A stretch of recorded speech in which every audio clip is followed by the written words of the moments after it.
Souvent loué pour la qualité de son jeu pratiqué, le Stade Brestois est en panne de résultats ces dernières semaines avec 3 défaites consécutives, une seule victoire sur les 7 derniers matchs. C'est encore par le jeu que les hommes d'Olivier Dalloglio espèrent rebondir face à une équipe de Metz qui connaît une bonne période et qui occupe la première moitié de classement. Les Grenats restent sur 2 victoires de rang à Lyon, puis face à Metz à domicile. Ce sont pourtant les Brestois qui font le jeu en début de partie et vont ouvrir le score à la 33e minute par l'intermédiaire de l'homme en forme, Franck Honora. 7e but de la saison pour Franck Honora. Le contrôle et la frappe enchaînée de l'extérieur est limpide pour battre Oukidja. Et que dire de la réaction des Messins avec ce coup franc de Farid Boulaya.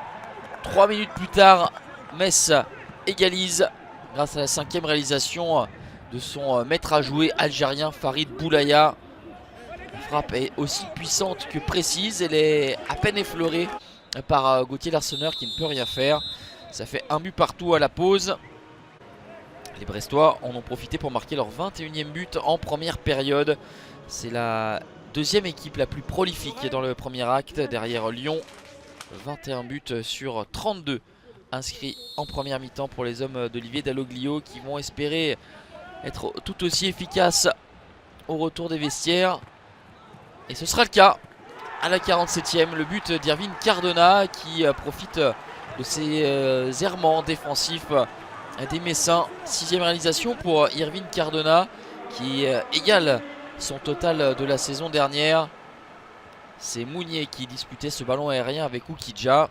Et derrière, cela profite à Irvine Cardona. Mais les Messins ont de la ressource et vont revenir au score une nouvelle fois à la 73e minute grâce à Pape Sarr. C'est le premier but en Ligue 1 Uber Eats pour le Sénégalais de 18 ans. Pur produit de l'académie Génération Foot au Sénégal. Ça fait 2 buts partout. Et Metz en veut encore et va marquer à la 81e minute par l'intermédiaire de Papa Yad. Deuxième but de la saison pour Yad, entré en cours de jeu dans cette vague de changement qu'avait opéré Frédéric Antonetti en début de deuxième période. Yad, Chibembe et Wagner avaient fait leur apparition.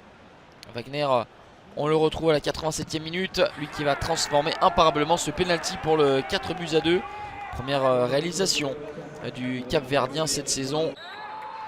4-2, c'est donc le score final. Les tendances et les formes du moment se sont confirmées. Metz, pour la première fois de la saison, signe une 3e victoire consécutive et se hisse à la 6e place. Brest est défait pour la 4e fois de rang et glisse en 14e position.